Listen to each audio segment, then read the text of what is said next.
Hello everyone, welcome to Unacademy. मैं हूं प्रियंका उपाध्याय और आप सभी लोगों का स्वागत है आज की क्लास में। अनअकैडमी, जैसा आप सभी लोग जानते हैं, इंडिया का नंबर 1 ई लर्निंग प्लेटफॉर्म है। यहाँ पर मैं प्रियंका उपाध्याय अपने दूसरे कोलीग्स के साथ में कई सारे लेक्चर्स आप लोगों के लिए अरेंज करती हूँ ऑन अनअकैडमी। अनअकैडमी को ज्वाइन करने का एक फ़ायदा ये है कि डेली बेसिस पे आप लोगों को स्ट्रक्चर्ड लाइव क्लासेस जो हैं वो देखने को मिलती हैं। इसके साथ साथ में थियोरी क्लासेस के साथ साथ में जो क्विजेस होते हैं वीकली, मंथली, मॉक टेस्ट, ये सारे जो प्रोविजंस हैं वो भी आपको मिलते हैं अनअकैडमी पे। तो घर बैठे ही आप लोग अपना जो प्रेपरेशन है एमपीपीएससी व्यापम एग्जाम्स का, दूसरे कॉम्पिटिटिव एग्जाम्स का, उन सभी चीज़ों की आप तैयारी यहाँ पर कर सकते हो। ठीक है। इसके साथ अगर हम लोग बात करें तो Unacademy free mock test services भी आप लोगों के लिए प्रोवाइड करता है, जिसका रजिस्ट्रेशन फ्री ऑफ कॉस्ट है। कुछ भी आपको उसके लिए फीस नहीं सबमिट करनी होती है।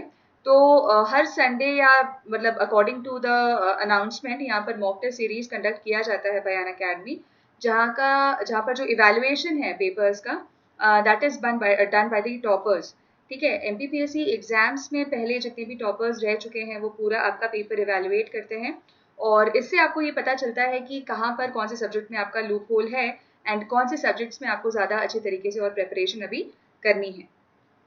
मेरी अगर मैं बात करूँ तो अनअकैडमी प्लस पे मैं आप लोगों के लिए कुछ नए कोर्सेज लेकर आ रही हूँ मई मंथ में, जहाँ पर हम लोग जीएस पेपर 3 का एक पार्ट है, that is welfare programs. Sorry, GS paper 2 and 3 दोनों में आपके वेलफेयर प्रोग्राम्स का थोड़ा थोड़ा सा पार्ट है, तो वो मैं पूरा यहाँ पर कवर कर रही हूँ। पूरे एक साल के जितने भी इम्पोर्टेंट वेलफेयर प्रोग्राम्स हैं, गवर्नमेंट स्कीम्स हैं, उनको यहाँ पर हम लोग कवर करेंगे। इसका टाइमिंग जो रहेगा वो रहेगा शाम को 4:30 बजे। मंडे से ये चालू होगा, 4 मई से ये चालू हो रहा है, जहाँ पर हम लोग वेलफेयर प्रोग्राम्स और गवर्नमेंट स्कीम्स का पूरा एक डिटेल्ड डिस्कशन करेंगे। उसके अलावा इंग्लिश लैंग्वेज और वोकैबलरी, जो लोग व्यापम की तैयारी कर रहे हैं, रादर व्यापम के साथ साथ भी दूसरे कॉम्पिटिटिव एग्जाम्स की तैयारी कर रहे हैं, उनके लिए एक बेसिक कोर्स है ये इंग्लिश लैंग्वेज और वोकैबलरी का, जो कि 4 मई से ही स्टार्ट हो रहा है और इसका टाइमिंग रहेगा दिन में 3 बजे। ठीक है। एनवायरमेंट वाला जो पोर्शन है हमारा, जो कि जीएस पेपर 3 का पार्ट है, प्रीलिम्स और मेंस दोनों को फोकस करते हुए ये कोर्स बनाया हुआ है, जो कि चालू हो रहा है 4 मई से ही और इसका टाइमिंग रहेगा सुबह 11 बजे। तो 11 बजे, दिन में 3 बजे और शाम को 4:30 बजे, ये मेजर अभी टाइमिंग्स हैं मेरे प्लस क्लासेस के।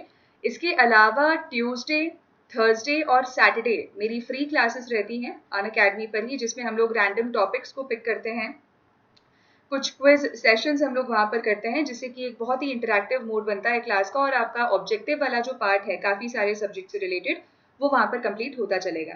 ठीक है। तो ये कुछ कोर्सेज हैं मेरे प्लस एंड आपके फ्री प्लेटफॉर्म पे। और ये जितने भी कोर्सेज के बारे में मैंने आपको बताया अभी, ये प्लस पे अवेलेबल है, तो जिसके लिए आपको एक सब्सक्रिप्शन लेना पड़ेगा। तो से फॉर एग्जाम्पल अगर आप 12 महीने का एक सब्सक्रिप्शन लेते हैं तो उसकी फीस रहती है 7,000 रुपये, पर इसमें डिस्काउंट फैसिलिटी आपको मिल सकता है अगर आप इस कोड का यूज करेंगे तो। ठीक है। ये मेरा रेफरल कोड है upadhyay.priyanka9। इसको यूज करने से इंस्टेंट 10% का जो डिस्काउंट है वो आपको किसी भी फीस पे मिल जाएगा। ठीक, तो आप लोग प्लीज इसको ज्वाइन करें, ताकि एक काफी सिस्टमैटिक और एक बहुत ईजी अंडरस्टैंडिंग के साथ में आप लोग अपनी काफी सारे सब्जेक्ट्स यहाँ पर कवर कर सकते हैं फॉर पीएससी एंड व्यापम। ठीक। इसके अलावा यूट्यूब पे मेरी डेली बेसिस पे क्लास रहती है शाम को 8 बजे, जहाँ पर हम लोग करंट अफेयर्स का डिस्कशन करते हैं। अब ये भी जो 20-25 मिनट का हमारा पूरा सेशन रहता है, इसको 3 भाग में डिवाइड किया गया है, 3 भागों में इसको पूरा किया जाता है, जिसमें 10 मोस्ट इंपॉर्टेंट क्वेश्चंस के बारे में हम लोग बात करते हैं। उसके अलावा मध्य प्रदेश की एक लोकेशन को यहाँ पर देखा जाता है मैप के अकॉर्डिंग, मैप के थ्रू। और कल के जितने भी हमने इंपॉर्टेंट क्वेश्चंस डिस्कस किए हुए थे, उसमें से मोस्ट इंपॉर्टेंट 5 के बारे में हम लोग वापस से क्विक रिवीजन करते हैं। सो अनअकैडमी का जो एमपीपीएससी व्यापम चैनल है, आप लोग उसको सब्सक्राइब कर सकते हैं, जिससे कि आप लोगों को नोटिफिकेशन यहाँ पर मिलता रहेगा। ठीक है। तो प्लीज़ आप लोग मुझे फॉलो करें अनअकैडमी पे, जिससे कि जितने भी मेरे इंपॉर्टेंट कोर्सेज हैं, क्लासेस हैं, लिंक्स हैं, वो सब आप लोगों को मिलता रहेगा, नोटिफिकेशन उसका मिलता रहेगा वाया मेल एंड मैसेज। ठीक है। चलिए, सो आज हमारा जो एजेंडा है वहाँ पर हम लोग 2 मई के मोस्ट इंपॉर्टेंट क्वेश्चंस के बारे में बात करेंगे। एमपी जीके यानी एमपी का एक रैंडम लोकेशन जो है उसके बारे में बात की जाएगी with the help of map, और कल के मोस्ट इंपॉर्टेंट 5 क्वेश्चंस का एक क्विक रिवीजन यहाँ पर किया जाएगा। ठीक, चलिएगा तो शुरू करते हैं पहले क्वेश्चन से कि हाल ही में खबरों में देखा गया आयु रक्षा कार्यक्रम दिल्ली पुलिस ने किसके सहयोग से लॉन्च किया है? ऑप्शन है हमारे मानव संसाधन विकास मंत्रालय, आयुष मंत्रालय, गृह मंत्रालय या फिर स्वास्थ्य और परिवार कल्याण मंत्रालय। तो यहाँ पर हमारा सही आंसर हो जाएगा आयुष मंत्रालय। ठीक है, अभी ये जो आयु रक्षा कार्यक्रम है ये दिल्ली पुलिस ने और आयुष मंत्रालय ने मिलकर स्टार्ट किया है। नाउ क्या है ये प्रोग्राम, इसके बारे में अगर हम लोग बात करें तो all India institute of Ayurveda जो कि मिनिस्ट्री ऑफ आयुष के अंडर आता है, उनके साथ में दिल्ली पुलिस ने मिलकर ये आयु रक्षा प्रोग्राम अभी स्टार्ट किया है दिल्ली पुलिस वालों के लिए। ठीक है, सो यहाँ पर जो जॉइंट प्रोग्राम है ये दोनों यूनिट का जो मिलकर इन्होंने प्रोग्राम अभी सेटअप किया हुआ है, तो इसका एक हम कह सकते हैं टैगलाइन है, दैट इज कोरोना से जंग दिल्ली पुलिस के संग। ठीक है, तो यहाँ पर एक बहुत ही अच्छे तरीके से आयुर्वेद के कंजम्पशन से, आयुर्वेद मेडिसिन हम कह सकते हैं, आयुर्वेद प्रोडक्ट्स जो हैं उसका कंजम्पशन करके इम्यूनिटी को कैसे बढ़ाया जा सकता है, जो रोग प्रतिरोधक क्षमता होती है उसको कैसे बढ़ाया जा सकता है, उसके बारे में ये पूरा प्रोग्राम है। ठीक है, तो यहाँ पर इसको अलग अलग फेजेस में इम्प्लीमेंट किया जाएगा, जहां पर 80,000 जो पूरे पुलिसकर्मी हैं उन लोगों को यहाँ पर कवर किया जा रहा है 15 डिस्ट्रिक्ट्स में। ठीक है, सो यहाँ पर बेसिकली जो मिनिस्ट्री ऑफ आयुष है उन्होंने कुछ एडवाइजरीज या कुछ हम कह सकते हैं कि मेजर्स यहाँ पर लेने के लिए बोले हुए हैं। ठीक है, दिल्ली पुलिस के द्वारा जो उनको लिया जाना चाहिए, जिससे कि उनका इम्यूनिटी स्ट्रांग रहेगा। और क्योंकि वो लोग अभी फ्रंट लाइन पे वर्क कर रहे हैं, कोरोना के हो सकता है काफी सारे पेशेंट्स से जाने अनजाने में वो लोग मिलते हैं, तो उनसे उनको कोई भी प्रॉब्लम ना हो, वो अपने आप को रिस्क ना करें, इसकी वजह से ये जो एक ड्राइव है वो भी की गई है। तो यहाँ पर होगा ये कि अलग अलग तरीके के आयुर्वेद प्रोडक्ट्स मैन्युफैक्चर किए जा रहे हैं, जैसे च्यवनप्राश है ना, तैला है, आपका जो संशय मणिवती है। ठीक है, ये हमारे कुछ आयुर्वेदिक प्रोडक्ट्स होते हैं, कुछ हर्ब्स से ये बनते हैं, जिसके कंजम्पशन से इम्यून सिस्टम जो है वो बहुत अच्छा हो सकता है। तो ये एक प्रोग्राम जो है ये दोनों दिल्ली पुलिस और मिनिस्ट्री ऑफ आयुष के द्वारा अभी डेवलप किया गया है, दिल्ली पुलिस कर्मियों की इम्यूनिटी को बढ़ाने के लिए और उनका रिस्क जो है वो डेवलप ना हो कोरोना के टाइम पे, उसको ध्यान में रखते हुए।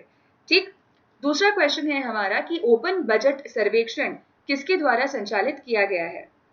ओपन बजट सर्वेक्षण किसके द्वारा संचालित किया गया है?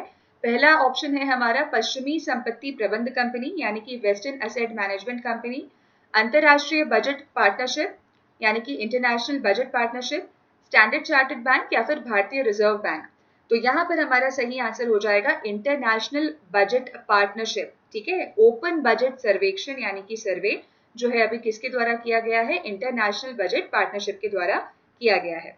ठीक, तो यहाँ पर ये जो बजट है इसको मेजर किया जाता है, मतलब हम कह सकते हैं कि ट्रांसपेरेंसी, कि जितना बजट डिक्लेयर किया जा रहा है गवर्नमेंट के द्वारा, उनका प्रॉपर उस पैसे का जो अलोकेशन है, जो इम्प्लीमेंटेशन है वो हो रहा है कि नहीं, कितना बजट कौन से डिपार्टमेंट को या कौन से सेगमेंट को दिया जाना चाहिए, उसकी प्रॉपर यहाँ पर इंफॉर्मेशन प्रोवाइड की जा रही है कि नहीं, इन सारी चीजों के बेसिस पे एक स्केल बनाया जाता है, मतलब 0 to 100 की स्केलिंग पे एक रेटिंग यहाँ पर हम कह सकते हैं प्रोवाइड की जाती है। तो न्यूजीलैंड अभी यहाँ पर सबसे फर्स्ट है इस लिस्ट में, that is it has scored score of 87 on 100। ठीक है, जहां पर ये देखा गया है कि अपने बजट एलोकेशंस को लेकर ये लोग बहुत ट्रांसपेरेंट रहते हैं, यहाँ की गवर्नमेंट बहुत ज्यादा ट्रांसपेरेंट रहती है। इंडिया की अगर हम बात करेंगे तो 117 कंट्रीज में से यहाँ पर जो पूरा इवेल्युएशन किया गया था, तो इंडिया की रैंकिंग यहाँ पर 53rd थी। ठीक है, जहां पर बजट ट्रांसपेरेंसी की अगर बात की जाए, अकाउंटेबिलिटी की अगर बात की जाए कि ठीक है अगर हमने इस सेगमेंट को इतना पैसा एलोकेट किया है तो उसका क्या रीजन है ना, तो पूरा उसका एक फैक्ट शीट डेवलप करना रहता है गवर्नमेंट को, तो उनमें वो सक्षम रहे हैं। ठीक है, उनका जो भी लेवल ऑफ वर्क है उसको देखते हुए ये जो रैंक है उनको अभी यहाँ पर दी हुई है, दैट इज 53rd। ठीक है, The survey provided a score of 49 out of 100 for India's central budget process against a global average of 45। ठीक है, तो जो भी बजट प्रोसेसिंग में इन्वॉल्व है इंडिया, उसमें जो 100 आउट ऑफ 100 यहाँ पर 49 जो स्कोर है वो यहाँ पर दिया हुआ था। ठीक है, बाकी सारी कंट्रीज का अगर हम लोग एवरेज स्कोरिंग देखेंगे तो वो 45 है, इंडिया थोड़ा सा उसमें आगे बढ़ा है, that is at a score of 49। ठीक, तो साउथ अफ्रीका, मेक्सिको, ब्राजील, ये और कुछ हमारी टॉप कंट्रीज हैं जिन्होंने इतना स्कोर किया हुआ है ऑन 100। साउथ अफ्रीका का स्कोर 87 रहा है, मेक्सिको 82 एंड ब्राजील 81। ठीक है, सो इस सर्वे के अकॉर्डिंग ये देखा गया था कि इंडिया का जो रैंक था 2018-19 के फाइनेंशियल ईयर में वो कंपैरेटिवली कम था है ना, अभी जो रैंक है उससे थोड़ा सा कम था, विच शोज कि हमने अपने बजटरी एलोकेशन में, अपने जो ट्रांसपेरेंसी लेवल्स हैं, अपने अकाउंटेबिलिटी लेवल्स में थोड़ी सी बढ़ोतरी की है, which is a positive sign. ठीक है, चलिएगा आगे बढ़ते हैं। थर्ड क्वेश्चन है हमारा कि ल्यूकेमिया के संदर्भ में निम्नलिखित कथनों पर विचार करें। पहला स्टेटमेंट है कि ल्यूकेमिया एक प्रकार का कैंसर है जो रक्त और अस्थि मज्जा में पाया जाता है और यह असामान्य सफेद रक्त कोशिकाओं की तेजी से उत्पादन के कारण होता है। इसका इंग्लिश ट्रांसलेशन अगर मैं आपको बताऊं तो ल्यूकेमिया से रिलेटेड हमें दो स्टेटमेंट्स यहाँ पर जो दिए हुए हैं उस पर थोड़ा सा देखना है कि कौन सा स्टेटमेंट सही है और कौन सा गलत है, या दोनों सही है या दोनों गलत है। पहला हमारा स्टेटमेंट बताया हुआ है कि ये एक तरीके का कैंसर है जो कि ब्लड में और बोन मैरो मतलब क्या होता है, जो कंटेंट हमारे बोन के अंदर रहती है, ठीक है, जो एक हम कह सकते हैं कॉम्पोजिशन जिससे एक हड्डी या फिर बोन बनता है उसको कहा जाता है बोन मैरो। ठीक है, and is caused by the rapid production of abnormal white blood cells. ठीक है, दूसरा स्टेटमेंट ये है कि ल्यूकेमिया जो है या तो वो तीव्र या फिर पुराना हो सकता है, मतलब हो सकता है कि कोई पुरानी भी एक क्रॉनिक जो कैंसर बेस है वो हो, या फिर अक्यूट हो, है ना, यानी कि तीव्रता से वो बढ़ता है। तो यहाँ पर इन दोनों में से कौन सा स्टेटमेंट हमारा सही होगा इसके बारे में हमें बात करनी है। तो दोनों हमारे स्टेटमेंट्स यहाँ पर बिल्कुल सही हैं।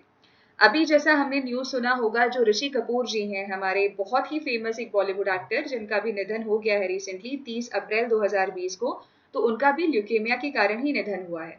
ठीक है, तो हम सभी लोग जानते होंगे ऋषि कपूर जी को, बहुत अच्छे वो एक्टर रहे हैं बॉलीवुड इंडस्ट्री में, और इसी के कारण उनका जो निधन है वो हुआ है। और यहाँ पर इससे रिलेटेड हम लोग कुछ अगर बात करेंगे ल्यूकेमिया से, तो ये एक तरीके का कैंसर होता है जो कि पाया जाता है ब्लड में और बोन मैरो में। ठीक है, एंड व्हाइट ब्लड सेल्स का जब बहुत ज्यादा रैपिड या बहुत जल्दी जल्दी जब प्रोडक्शन होने लगता है तो इससे जो है ये कैंसर का डेवलपमेंट और बढ़ जाता है, वी कैन से। ठीक, तो यहाँ पर जैसे ही ये व्हाइट ब्लड सेल्स अपने आप मल्टीप्लाई होने लगते हैं, बहुत ज्यादा प्रोडक्शन इनका होने लगता है, तो इम्यूनिटी को ये बहुत ज्यादा खराब कर देता है, जहां पर बॉडी इन्फेक्शन से लड़ नहीं पाती है। ठीक है, और जहां पर जो बोन मैरो है वो ज्यादा हमारे रेड ब्लड सेल्स यानी कि ब्लड का जो प्रोडक्शन है, जो आरबीसीज का काउंट होता है, प्लेटलेट्स का जो काउंट होता है वो कम हो जाता है, जिससे हम कह सकते हैं कि इम्यूनिटी या जो रोग प्रतिरोधक क्षमता है वो कम हो जाती है व्यक्ति की, है ना, और इसीलिए डिजीज को हम लोग फाइट बैक नहीं कर सकते हैं। दूसरा जो हमने अभी स्टेटमेंट देखा था कि it can be either acute और क्रॉनिक, मतलब ये तीव्र या पुराना दोनों हो सकता है। ठीक है, ये भी बिल्कुल सही बात है। यहाँ पर इसका थोड़ा सा अगर हम लोग मैकेनिज्म समझेंगे, तो अगर जो आपके व्हाइट ब्लड सेल्स होते हैं और रेड ब्लड सेल्स होते हैं, इनको जब ब्लड से निकाल दिया जाता है तो जो चीज बचती है हमारे ब्लड में उसको कहा जाता है प्लाज्मा। ठीक, अब इन प्लाज्मा में भी कुछ हमारी सेल्स होती हैं। ठीक है, सेल्स लिविंग फॉर्म में होते हैं। नाउ ये जो सेल्स पाए जाते हैं प्लाज्मा में इनको कहा जाता है म्यूलोमा। ठीक है, अब ये मिलियोमा जो होते हैं ये कुछ तरीके के हम कह सकते हैं WBC होते हैं जो कि पाया जाता है बोन मैरो में।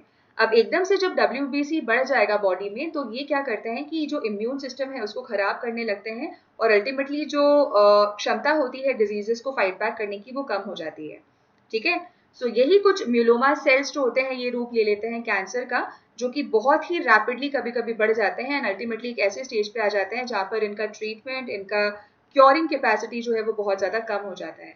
ठीक है, so we can say that ये जो मल्टीपल मेलोमा है ना, व्हाइट ब्लड सेल्स का अगर अनइवन प्रोडक्शन या हम कह सकते हैं कि अनइवन इंक्रीज अगर बढ़ जाता है बॉडी में तो ये बहुत घातक हो सकता है और अदर एक कैंसर का ये रूप ले लेता है।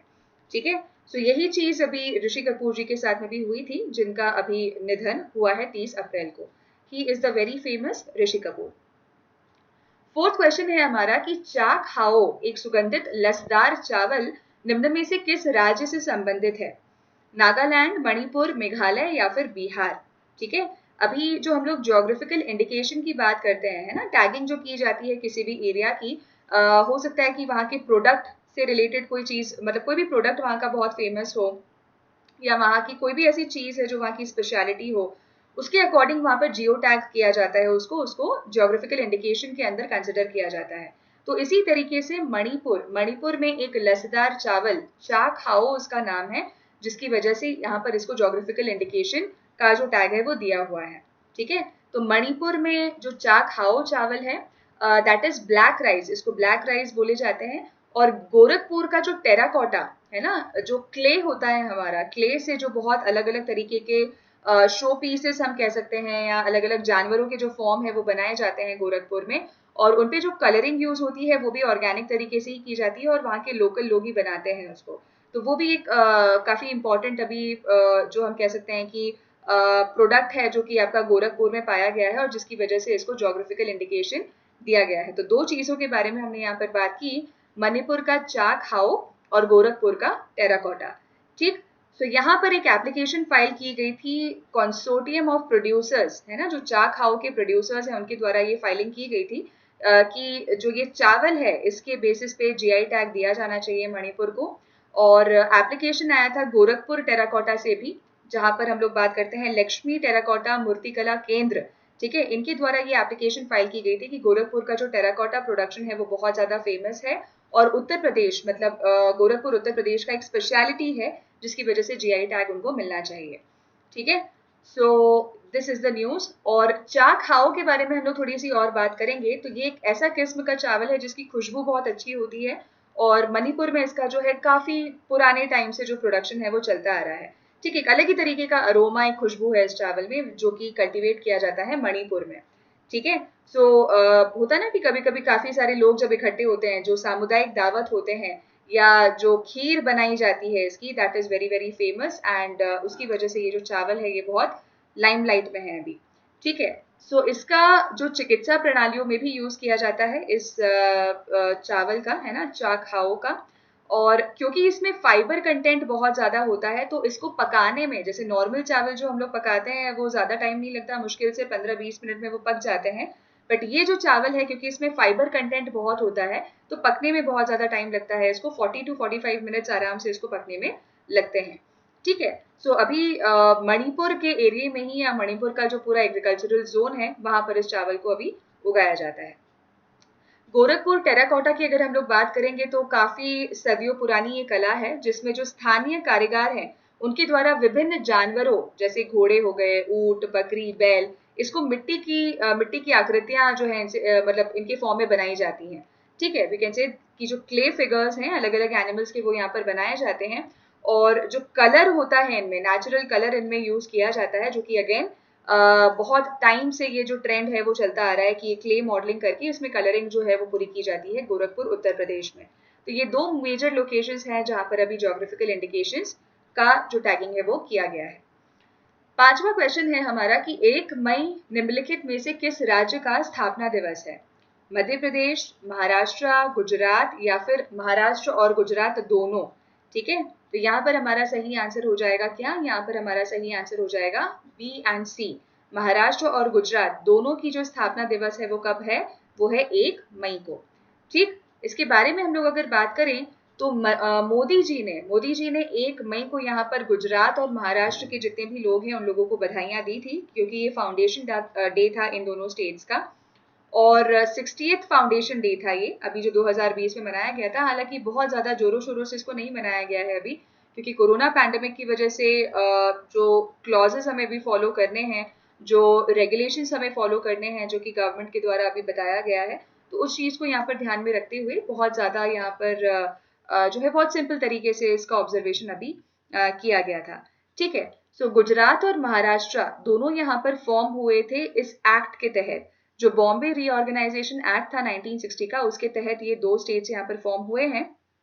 और इसी दिन को 1 मई को यहाँ पर महाराष्ट्र डे यानी कि जो महाराष्ट्र दिवस है उस रूप में भी जाना जाता है। ठीक है, पहले महाराष्ट्र और गुजरात का ऐसा कोई डिफरेंस नहीं था, कोई डिस्टिंक्शन नहीं था। ठीक है, वो एक ही एरिया या एक ही जोन का पार्ट माने जाते थे, दैट वाज बॉम्बे।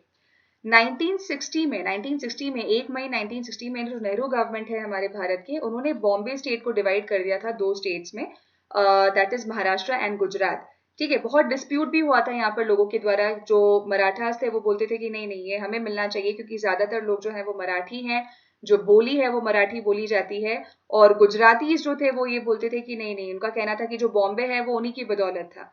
ठीक है, तो ये बहुत डिस्प्यूट्स भी यहाँ पर देखे गए थे। हालांकि जो बॉम्बे है वो महाराष्ट्र का यहाँ पर राजधानी फिर बना दिया गया था and this is the foundation day of Gujarat and Maharashtra. चलिए, छठा क्वेश्चन है कि निम्नलिखित में से किस स्मार्ट सिटी ने कोविड-19 हॉटस्पॉट की निगरानी के लिए GIS डैशबोर्ड लॉन्च किया है? पुणे, मुंबई, बेंगलुरु या फिर आगरा? यहाँ पर हमारा आंसर हो जाएगा option number D, that is Agra. ठीक है, आगरा स्मार्ट सिटी ने कोविड-19 हॉटस्पॉट की अभी जो निगरानी है उसके लिए GIS एक डैशबोर्ड अभी लॉन्च किया हुआ है। ठीक है, तो यहाँ पर जितने भी हॉटस्पॉट्स हैं, जितने भी हमारे पॉजिटिव केसेस वाले एरियाज हैं, जितने भी रिकवर्ड केसेस वाले एरियाज हैं, वो पूरा यहाँ पर इंफॉर्मेशन मिल जाएगा इस डैशबोर्ड के थ्रू। ठीक है, ये यहाँ पर लिंक दी हुई है, तो डेली बेसिस पे ये जो लिंक है इसमें इंफॉर्मेशन अपडेट होगी, जिससे कि लोग थोड़ा सा अलर्ट रह पाएंगे और वो इन्फॉर्मेटिव रह पाएंगे कि कौन कौन से केसेस या कितने नंबर ऑफ केसेस जो है अभी, स्पेशली अगर हम आगरा सिटी की बात करें तो वहां पर अभी चल रहे हैं। ठीक, सो यहाँ पर आपका IGIS प्लेटफॉर्म है ना, ये इस बेसिस पे, इस टेक्नोलॉजी पे पूरा ये डैशबोर्ड डेवलप्ड है, जिसमें जो हमारा ग्लोबल इंफॉर्मेशन सिस्टम है, जो इमेज प्रोसेसिंग है, वो सारी रिलेटेड इंफॉर्मेशन यहाँ पर मिलती रहेंगी लोगों को। ठीक है, so this is basically related to the कोविड-19 अपडेट्स, जिसकी वजह से ये अभी डैशबोर्ड क्रिएट किया गया है। सेवेंथ क्वेश्चन है हमारा कि लद्दाख हिमालय के के बीच एक उच्च ऊंचाई वाला रेगिस्तान बनाता है। कौन से दो रीजन्स हैं जिनके बीच में एक उच्च ऊंचाई वाला रेगिस्तान यहाँ पर बनाता है? ठीक है, Ladakh Himalayas forms a high altitude desert between which of these areas? तो यहाँ पर हमारा आंसर हो जाएगा option number D, greater Himalaya पर्वतमाला और काराकोरम पर्वतमाला। ठीक है, काराकोरम जो रेंजेस हैं और जो ग्रेट हिमालयन रेंज है, उनके बीच में ये लद्दाख हिमालय जो है वो एक हाई एल्टीट्यूड का डेजर्ट यहाँ पर फॉर्म करता है। ठीक है, सो यहाँ पर हमने बात की कि ये दो मेन एरियाज आपको याद रखने हैं, great Himalayan ranges and Karakoram ranges, और जो इंडस है और उसकी जितनी भी ट्रिब्यूटरीज हैं वो यहाँ से फ्लो करती है इस टेरेन एरिया से। ठीक है, ज़ंस्कार रिवर, जो ज़ांस्कर रिवर है, that is one of the largest tributaries of the Indus catchment. ठीक है, और दो और जो ट्रिब्यूटरीज हैं ज़ांस्कार नदी की, वो है डोडा और स्ट्राप लिंगती चू। ठीक है, ये दो ट्रिब्यूटरीज और हैं इस ज़ांस्कार रिवर की, जो कि इसका पूरा पार्ट है, लद्दाख हिमालय का पूरा पार्ट है। ठीक है, चलिए आगे बढ़ा जाए। एट क्वेश्चन है हमारा कि निम्नलिखित में से किसने नई दिल्ली में महिला और बाल विकास मंत्रालय के सचिव के रूप में पदभार ग्रहण किया है? ठीक है, who among the following has assumed charge as secretary, ministry of women and child development in New Delhi? Ajay Tirkey, Ravindra Pawar, Shyam Saran या फिर प्रवीण जाधव? तो यहाँ पर हमारा सही आंसर हो जाएगा अजय तिर्की।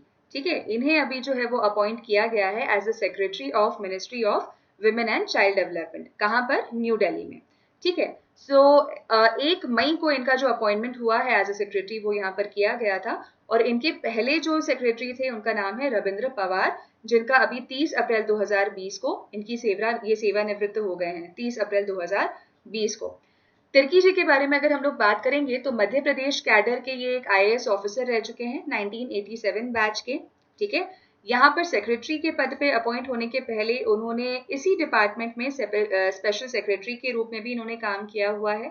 ठीक है, department of school education and literacy, ठीक है, वहां पर ये ज्वाइंट सेक्रेटरी के रूप में रहे हैं, fine, in the year 2017 before joining as the additional secretary in the ministry of women and child development. मतलब यहाँ पर जो एडिशनल सेक्रेटरी के रूप में इन्होंने काम किया हुआ था, उसके भी पहले ये डिपार्टमेंट ऑफ स्कूल एजुकेशन में ज्वाइंट सेक्रेटरी रह चुके हैं। ठीक, तो ये हमारी कुछ इंपॉर्टेंट इन्फॉर्मेशन हो गई है related to mister Ajay Tirkey, जिनका अभी रिसेंटली अपॉइंटमेंट हुआ है as the secretary ministry of women and child development. ठीक, सो यहाँ पर अगर हम लोग बात करेंगे तो he was the principal secretary also. ठीक है, श्री अजय तिर्की वर्ष 2015 से लेकर 17 तक मध्य प्रदेश के राज्यपाल के प्रधान सचिव थे, और उन्हें होम कैडर में अपनी नियुक्तियों में चिकित्सा शिक्षा, श्रम एवं रोजगार तथा ग्रामीण विकास के विभागों को संभालने का यहाँ पर व्यापक अनुभव रहा है। ठीक है, स्टेट कोऑपरेटिव मार्केटिंग फेडरेशन, जो मध्य प्रदेश का एक यूनिट है, वहाँ के ये MD रहे हैं। ठीक है, उसके पहले earlier he was the district collector of सिधी, होशंगाबाद एंड रायपुर। तो हम लोग देख सकते हैं कि काफी इंपॉर्टेंट और जो डेजिग्नेशन वाले, मतलब इंपॉर्टेंट डेजिग्नेशन जो हैं वो इन्होंने अभी संभाले हुए हैं, and he is a very very experienced fellow. ठीक है, इसके अलावा उन्होंने कई सारी दूसरी प्रशासनिक सेवाओं में भी अधिकारी के रूप में रह चुके हैं इन दी स्टेट ऑफ मध्य प्रदेश। ठीक है, सो ये नाम हमें याद रखना है, मिस्टर अजय तिर्की, जिनका अभी अपॉइंटमेंट हुआ है as the secretary under ministry of women and child development. चलिए आगे बढ़ते हैं। विज्ञान और स्वास्थ्य यश पर जागरूकता का वर्ष किस विभाग द्वारा शुरू किया गया है? NITI Aayog, MHRD innovation cell, national council for science and technology communication, DST या फिर DRDO। ठीक है, सो यहाँ पर जो year of awareness on science and health YASH जो है इसको अभी लॉन्च किया गया है कौन से डिपार्टमेंट के अंदर? इसको किया गया है हमारा नीति आयोग के अंदर, national council of science and technology, NCSTC DST। ठीक है, जो national council for science and technology है उसके साथ में ये अभी लॉन्च किया हुआ है year of awareness on science and health. ठीक है, सो ये जो NCSTC है इन्होंने department of science and technology के साथ में मिलकर ये प्रोग्राम स्टार्ट किया हुआ है जहाँ पर हेल्थ और रिस्क के से रिलेटेड अवेयरनेस या जो कम्युनिकेशन है वो यहाँ पर अभी फोकस किया जाएगा रिलेटेड टू कोविड-19। ठीक है, कि क्या क्या चीज़ों का ध्यान रखना है, क्या क्या हेल्थ कंसर्न्स का ध्यान रखना है, क्या क्या रिस्क एरियाज या रिस्क जोन्स हो सकते हैं कोविड-19 से रिलेटेड, उससे सारी चीज़ें जो है यहाँ पर इनके द्वारा अवेयर की जाएगी। तो ये एक इनिशिएटिव है, हम कह सकते हैं कि कम्युनिकेशन इनिशिएटिव है जो कि अभी हेल्थ रिलेटेड एस्पेक्ट्स को ध्यान में रखते हुए अभी बनाया हुआ है और मेजर इसका फोकस यही है, उसका उद्देश्य यही है कि जो सार्वजनिक सहभागिता है उसको प्रोत्साहित करना और जो समुदाय हैं, जो डिफरेंट कम्युनिटीज हैं, उनको कोविड-19 के प्रति जागरूकता की भावना को बढ़ाने में सक्षम बनाना, ये इनका मेन उद्देश्य है अभी। ठीक है, सो कौन कौन सी दो यूनिट्स मिलकर ये कर रही हैं अभी? National council for science and technology communication and department of science and technology. ठीक है, सो यहाँ पर ये जो यश प्रोग्राम है ये जितनी भी चुनौतियां हैं, समाधान हैं और इससे परिस्थिति से जूझने वाले लोगों में साहस एवं आत्मविश्वास पैदा करने के साथ ही लक्षित समूहों के बीच व्यवहार में परिवर्तन लाएगा। ठीक है, कि हम करेज के साथ में, बिल्कुल कॉन्फिडेंस के साथ में कोविड से अभी लड़ पाएं। ठीक है, हमारे जो बेसिक नॉलेज है उसको यूज करते हुए हमें किस तरीके से कॉशियस रहना है, हेल्थ फैक्टर्स का ध्यान रखना है, ये सारी चीजें हमें इस प्रोग्राम के द्वारा पता चलती रहेंगी। ठीक है, तो इस कार्यक्रम में विज्ञान, स्वास्थ्य और जोखिम संचार सॉफ्टवेयर, प्रकाशन, ऑडियो विजुअल्स, डिजिटल प्लेटफॉर्म, लोक प्रदर्शन, प्रशिक्षित संचारकर्ता, विशेष रूप से क्षेत्रीय भाषाओं में, ताकि देश भर में समाज के विभिन्न वर्गों को इससे दायरे में लाया सके, ये शामिल होंगे। ठीक है, so all these modes will be use जिससे कि हम लोग ज्यादा से ज्यादा यहाँ पर अवेयरनेस अभी फैला सकते हैं, लोगों को अवेयर कर सकते हैं। तो इन सारे मोड्स का यहाँ पर यूज किया जाएगा ताकि लोग अवेयर रहें और कोविड के दौरान अभी कैसे हैंडल करना है सिचुएशन को, हेल्थ कंसर्न्स को कैसे ध्यान रखना है, उससे रिलेटेड इंफॉर्मेशन उनको यहाँ पर मिलती रहेगी। 10th क्वेश्चन है हमारा कि Thalappil Pradeep has been selected for Nikkei Asia prize 2020। तो निम्नलिखित में से किस संस्थान के ये प्रोफेसर हैं? IIT Delhi, IIM Pune, IIT Madras या फिर IIM लखनऊ। ठीक है, तो यहाँ पर हमारा सही आंसर हो जाएगा IIT मद्रास। ठीक है, IIT मद्रास के ये प्रोफेसर हैं जिनका नाम है थल्लपिल प्रदीप और इनको अभी साइंस एंड टेक्नोलॉजी फील्ड के लिए ये प्राइज अभी दिया हुआ है। ठीक, सो अगर हम लोग ये बात करते हैं कि कौन सी फील्ड में, मतलब साइंस एंड टेक में भी इन्होंने क्या किया है, तो वाटर प्यूरिफिकेशन पे इन्होंने अपना कुछ एक्सपेरिमेंटेशन या जो हम कह सकते हैं कि एक्सप्लोरेशन या मतलब फाइंडिंग जो है वो की हुई है, रादर कि कैसे वाटर प्यूरिफिकेशन जो है वो किया जा सकता है नैनो टेक्नोलॉजी की मदद से। उस चीज के लिए, उस साइंस एंड टेक इनोवेशन के लिए इनको ये प्राइज अभी यहाँ पर दिया हुआ है, that is Nikkei Asia prize 2020। ठीक है, सो यहाँ पर उन्होंने नैनो टेक्नोलॉजी के बेसिस पे जो वाटर प्यूरिफिकेशन या वाटर फिल्टर्स यहाँ पर उन्होंने डेवलप किए हैं जिससे कि पीने योग्य पानी हर जगह पर अवेलेबल किया जा सकता है एट 2 पैसा पर लीटर इन इंडिया। ठीक है, लोगों को जो है साफ पानी, स्वच्छ पानी मिल पाए पीने के लिए, तो वो 2 पैसा पर लीटर के बेसिस पे बहुत ही कम अमाउंट के कम अमाउंट में वो पानी मिल सके लोगों को परेशान ना होना पड़े ड्रिंकिंग वाटर के लिए। तो उस चीज को ध्यान में रखते हुए ये जो एक टेक्नोलॉजी डेवलपमेंट है वो इनके द्वारा किया गया है और इसी की वजह से इनको ये अवार्ड भी दिया हुआ है। इनको पद्मश्री अवार्ड भी दिया गया था, रिसेंटली इनको पद्मश्री से भी नवाजा गया है। नाउ ये जो निक्की एशिया प्राइजेस होते हैं ये बेसिकली उन सारे लोगों को दिया जाता है जो कि साइंस एंड टेक की फील्ड में या कोई भी साइंटिफिक प्रॉब्लम को ध्यान में रखते हुए उसके लिए कोई सोल्यूशन प्रोवाइड करते हैं। ठीक है, तो इसका 3 भागों में, या हम कह सकते हैं कि 3 सेगमेंट में ये प्राइस दिया जाता है। जैसे इकोनॉमिक एंड बिजनेस इनोवेशन, कोई भी नया डिवाइस, कोई भी नया से हम कह सकते हैं कि इक्विपमेंट अगर किसी ने डिजाइन किया हुआ है, तो उनको ये मतलब उस इक्विपमेंट का कितना वाइड लेवल पे यूसेज किया जा सकता है, उसको ध्यान में रखते हुए ये अवार्ड दिया जाएगा। साइंस एंड टेक्नोलॉजी की फील्ड में अगर कोई इनोवेशन करता है तो उसमें ये अवार्ड दिया जाता है। और दिया जाता है कल्चर एंड कम्युनिटी में, कि सोसाइटी डेवलपमेंट के लिए कोई वेलफेयर एक्टिविटी में कोई व्यक्ति अगर इन्वॉल्व हुआ है और उन्होंने कुछ बहुत ही एक्सक्लूसिव अपना पार्टिसिपेशन दिखाया है, तो उसको देखते हुए ये निकी प्राइज उनको दिया जाएगा। ठीक है, so this time it has been given to the IIT Madras professor Thalappil Pradeep. ठीक है, चलिएगा। नाउ दूसरे विनर्स की यहाँ पर अगर हम लोग बात करेंगे, जैसे मैंने आपको बताया कि 3 सेगमेंट में ये जो पूरा प्राइज है वो डिवाइड किया जाता है। तो साइंस एंड टेक में ये मिला हुआ है प्रोफेसर थल्लपल प्रदीप को, जो कि इंडिया से हैं। कल्चर एंड कम्युनिटी के सेगमेंट में ये मिला हुआ है राम प्रसाद कादेल को, जो कि नेपाल से हैं। इकोनॉमिक एंड बिजनेस इनोवेशन, आर्थिक और व्यवसायिक नवाचार में मिला हुआ है ये एंथनी टैन को, जो कि मलेशिया से हैं। और टैन हुई लिंग, जो कि अगेन मलेशिया से ही हैं। ये प्राइज जो है ये शेयर किया हुआ है 2 लोगों के बीच में, जिन्होंने अभी एक्सेल किया है इकोनॉमिक और बिजनेस इनोवेशन की फील्ड में। ठीक है, चलिए। So he is mister professor Thalappil Pradeep, जिनको ये अवार्ड अभी दिया हुआ है रिसेंटली। ओके, अब आते हैं हमारे मैप वाले पोर्शन की तरफ, जहां पर ये एक लोकेशन आप देख पा रहे होंगे, ये मार्क किया हुआ है। इससे रिलेटेड हमें 2 हिंट यहाँ पर दी हुई है कि यह स्वतंत्रता सेनानी चंद्रशेखर आजाद की जन्मभूमि है और इसका पूर्व नाम भाबरा है। ठीक है, तो ये एरिया का नाम क्या हो जाएगा? ये हमारा जो एरिया है ये है अलीराजपुर डिस्ट्रिक्ट में। कहाँ पर है ये है अलीराजपुर डिस्ट्रिक्ट में। और इस जगह का जो नाम है वो है आजादपुर। ठीक है, रादर आजाद नगर। ठीक है, आजाद नगर जो है वो इसका नाम है। चंद्रशेखर आजाद जी का जो जन्मभूमि है वो यहाँ पर है, और इसको पहले जो है वो जाना जाता था भाबरा नाम से। ठीक है, so this is in Alirajpur district, जिसका सही आंसर हो जाएगा आजाद नगर। ओके, चलिएगा। कल के कुछ मोस्ट इंपॉर्टेंट क्वेश्चंस की अगर हम लोग बात करेंगे, तो कल हमने टोटल ऐसे 10 क्वेश्चंस के बारे में बात की थी, और उसमें से भी जो मोस्ट इंपॉर्टेंट 5 है उसका एक क्विक रिवीजन अभी हम लोग करेंगे। पहला क्वेश्चन था हमारा कि किस राज्य सरकार ने वार्ड और पंचायत स्तरों पर दीनदयाल समितियों का गठन करने का निर्णय लिया है, ताकि लोगों को कोरोना वायरस संकट के दौरान कल्याणकारी योजनाओं का लाभ मिल सके। तो यहाँ पर ये अभी रिलीज किया गया है मध्य प्रदेश के द्वारा।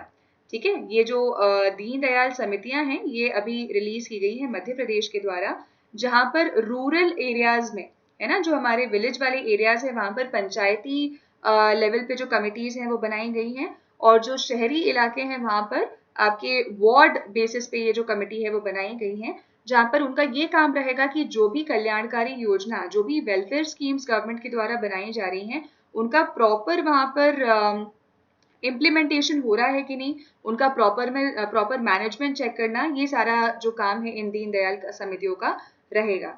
ठीक है, तो बेसिकली वेलफेयर स्कीम्स का लाभ लोगों तक पहुंच पाए, उस चीज को ध्यान में रखते हुए मध्य प्रदेश ने इन समितियों का अभी गठन किया है। दूसरा क्वेश्चन है हमारा कि किसे संयुक्त राष्ट्र में भारत के स्थायी प्रतिनिधि के रूप में नियुक्त किया गया है। ठीक है, तो संयुक्त राष्ट्र में भारत के स्थायी प्रतिनिधि के रूप में नियुक्त किया गया है किसको? यहाँ पर नियुक्त किया गया है TS तिरुमूर्ति को। ठीक है, TS तिरुमूर्ति। इनकी अगर हम लोग बात करेंगे तो he is the permanent representative to the United Nations. और दूसरे अगर मतलब इन्होंने जिनको रिप्लेस किया है उनका नाम यहाँ पर है सैयद अकबरुद्दीन। ठीक है, सैयद अकबरुद्दीन को इन्होंने अभी रिप्लेस किया हुआ है। ठीक है, so this is the right answer. Syed Akbaruddin पहले थे और अभी जो आए हैं ही इज TS तिरुमूर्ति। इनके अलावा भी जो दूसरे एम्बेसडर्स या जो राजदूत हैं वो अपॉइंट हुए हैं अलग अलग कंट्रीज के। जैसे हम लोग अगर स्लोवेनिया की बात करें, स्लोवेनिया के जो एम्बेसडर अभी नियुक्त हुई हैं लेडी, उनका नाम है नम्रता S कुमार। ठीक है, ऑस्ट्रिया के जो राजदूत अभी अपॉइंट हुए हैं उनका नाम है जयदीप मजुमदार। ठीक, कतर के जो अभी अम्बेसडर नियुक्त हुए हैं उनका नाम है दीपक मित्तल। और बहरीन के जो अपॉइंट हुए हैं उनका नाम है पीयूष श्रीवास्तव। ठीक है, तो ऐसे करके ये 5 नए अभी अपॉइंटमेंट हुए हैं अम्बेसडर्स के, जिनका नाम अभी मैंने आपको बताया, और ये कल की स्लाइड में भी आपको पूरा डिटेल इनका मिल जाएगा। ठीक है। तीसरा क्वेश्चन है कि एच कार्ड एक रोबोट को सीमावर्ती कोविड-19 हेल्थ केयर योद्धाओं की सहायता के लिए विकसित किया गया है। तो ये जो एच कार्ड है उसका अर्थ क्या है ना, ये HCARD ये ऐसा शॉर्ट फॉर्म है। तो ये शॉर्ट फॉर्म है किसका? It is hospital care assistive robotic device. ठीक है, hospital care assistive robotic device. अब क्योंकि हेल्थ वर्कर्स क्योंकि कोविड-19 पेशेंट्स के साथ में काम करते हैं या रादर उनकी देखभाल करते हैं, तो उनको जो है इन्फेक्शन मतलब ना हो या सोशल डिस्टेंसिंग वाला पार्ट यहाँ पर मेंटेन करने के लिए रोबोट्स का यहाँ पर इस्तेमाल किया जा रहा है, जो कि हेल्थ वर्कर्स को यहाँ पर असिस्ट करेंगे। जैसे पेशेंट को कुछ अगर उनसे सैंपल कलेक्ट करना है, उनको कुछ मेडिसिन देनी है, उनको कुछ खाना प्रोवाइड करना है, कोई भी अगर रिलेटेड काम जहाँ पर हेल्थ वर्कर्स बच सकते हैं उनसे कॉन्टैक्ट में आने के लिए, तो वहाँ पर ये रोबोट काम करेंगे। और इस पूरा जो इसका एच कार्ड नाम दिया हुआ है इस रोबोट का, जिसका फुल फॉर्म मैंने अभी आपको बताया है। ठीक है, so that is the purpose. Fourth question है हमारा कि ग्राम स्वराज अभियान के तहत आयुष्मान भारत दिवस कब पूरे देश में मनाया गया है? तो ये मनाया गया है 30 अप्रैल को। ठीक है, जो आयुष्मान भारत दिवस है ये 30 अप्रैल को मनाया गया है, जहां पर मेडिकल फैसिलिटीज जो है वो रूरल एरियाज में या जितने भी इंटीरियर एरियाज है वहां तक पहुंच सके, उसको ध्यान में रखते हुए ये आयुष्मान भारत दिवस मनाया गया था। ठीक है, तो यहाँ पर जो गरीब लोग हैं जो मेडिकल फैसिलिटी को अफोर्ड नहीं कर सकते, तो यहाँ पर इंश्योरेंस बेनिफिट्स भी प्रोवाइड की गई थी गवर्नमेंट के द्वारा, जिसकी अवेयरनेस या जागरूकता यहाँ पर बताई गई है। और 30 अप्रैल 2020 को ये मनाया जाता है, जिसको हम लोग प्रधानमंत्री जन आरोग्य योजना के नाम से भी जानते हैं। ठीक है, so this is the answer for this. Fifth question है हमारा कि किस नगर निगम ने हाल ही में कोविड-19 स्थिति के बारे में जानकारी के लिए एक डैशबोर्ड लॉन्च किया है? तो यहाँ पर इसका आंसर हो जाएगा कल्याण डोंबिवली म्यूनिसिपल कॉरपोरेशन।